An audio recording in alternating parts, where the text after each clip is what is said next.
Assalamualaikum warahmatullahi wabarakatuh. Kami dari kelompok 4 akan menjelaskan materi usul fikih tentang lafadz am, khos, dan takhsis. Anggota kelompok 4 yaitu yang pertama Fitratul Hilmi, yang kedua Indriani, yang ketiga Muhammad Rizna Mustafa, yang keempat Muhammad Abdullah Azam Brilian. Materi yang pertama yaitu lafadz am. Pengertian lafadz am. Am ialah suatu lafadz yang dipergunakan untuk menunjukkan suatu makna yang pantas dimasukkan pada makna itu dengan mengucapkan sekali ucap saja.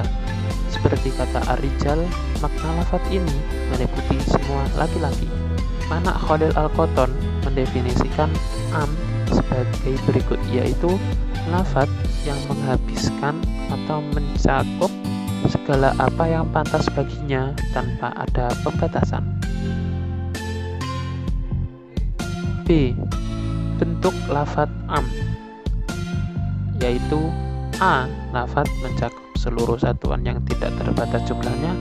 B. Kata jamak yang disertai alif dan lam di awalnya. C. Kata benda tunggal yang dima'rifatkan dengan alif lam.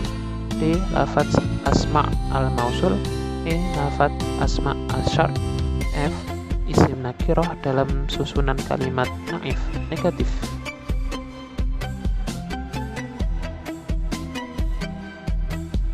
C. Klasifikasi lafadz am.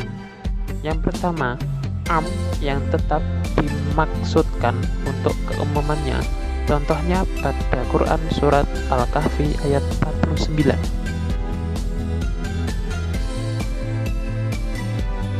Yang kedua, am tetapi yang dimaksudkan adalah khos, khusus. Contohnya pada Quran surat Ali Imran ayat 39. 3. Am yang mendapat pengkhususan. Contohnya Quran surat Ali Imran ayat 97.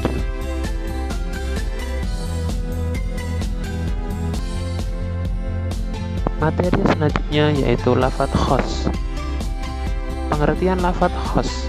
Khos menurut bahasa ialah lawan daripada am. Sedangkan menurut istilah ialah suatu lafadz yang menunjukkan arti tunggal yang menggunakan bentuk mufrad, baik pengertian itu menunjukkan pada jenis atau menunjukkan macam atau menunjukkan arti perorangan ataupun isim jumlah. Singkatnya, bahwa setiap lafadz yang menunjukkan arti tunggal itulah lafadz khos.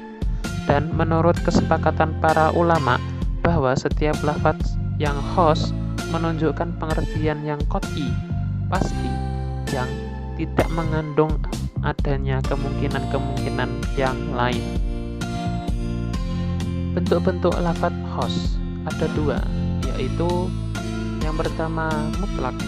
Mutlak menurut istilah adalah lafadz yang menunjukkan pada hakikat lafadz itu apa adanya tanpa memandang jumlah maupun sifatnya. Misalnya firman Allah Quran surat Al-Mujadalah ayat 3. Yang kedua, muqayyad. Lafadz yang menunjukkan pada hakikat lafadz tersebut dengan dibatasi oleh sifat, keadaan, dan syarat tertentu. Atau dengan kata lain, lafadz yang menunjukkan pada hakikat lafadz itu sendiri dengan dibatasi oleh batasan tanpa memandang pada jumlahnya. Contohnya Quran surat An-Nisa ayat 92.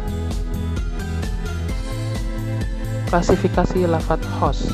Menurut madhab Hanafiyah, apabila khos berdatangan am, maka khos bisa mentakhsis am jika keduanya datang bersamaan sesuai dengan syarat takhsis yang mereka tetapkan.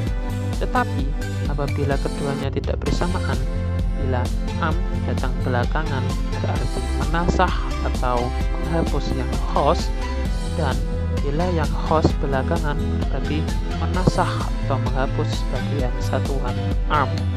Hal demikian didasarkan atas prinsip mereka bahwa untuk mentakhsis dalil am dan khos harus bersamaan waktunya. Keduanya mempunyai status yang qot'i atau pasti, dan masing-masing jelas tidak membutuhkan penjelasan dari arti lain.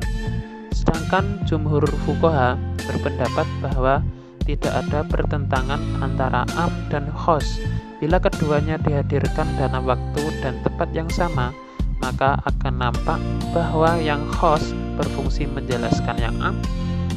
Hal itu disebabkan karena dalil am secara lahiriah selalu mengandung kemungkinan untuk dijelaskan dengan tepat bisa diamalkan dengan sesuai. Selanjutnya yaitu lafaz takhsis. Pengertian lafaz takhsis.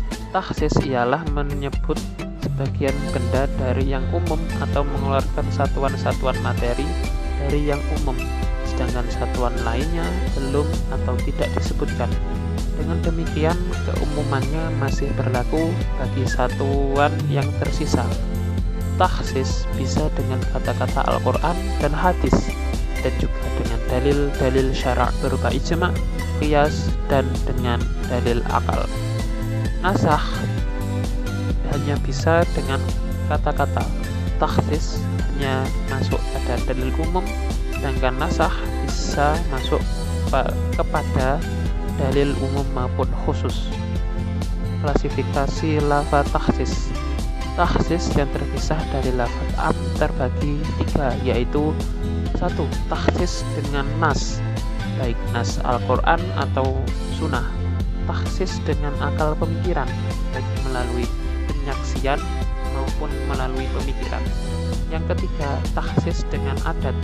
Maksudnya, adat kebiasaan dapat mengeluarkan beberapa hal yang dimaksud dalam lafaz am. Takhsis yang menyatu dengan lafaz am atau disebut mukhassis muttasil ada 5, yaitu yang pertama istisna, pengecualian. Istisna adalah mengeluarkan sesuatu dari pembicaraan yang sama dengan menggunakan kata kecuali atau kata lain yang sama maksudnya. B. Syarat. Syarat adalah sesuatu yang lazim dengan tidak ada yang diberi sifat, tetapi tidak lazim dengan adanya mausuf. C. Sifat. D. Limit waktu. Goyah. Goyah ialah limit waktu yang mendahului lafaz am, sehingga kalau ia tidak ada, maka akan terliput semua waktunya. E. Bagian sebagai pengganti keseluruhan.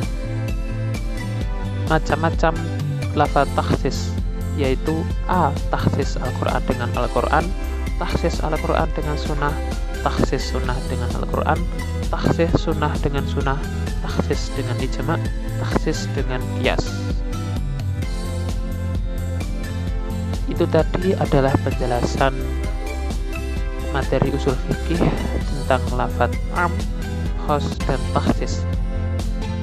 Apabila ada kesalahan tutur kata dari penjelasan materi ini, kami mohon maaf. Sekian dari kami. Wassalamualaikum warahmatullahi wabarakatuh.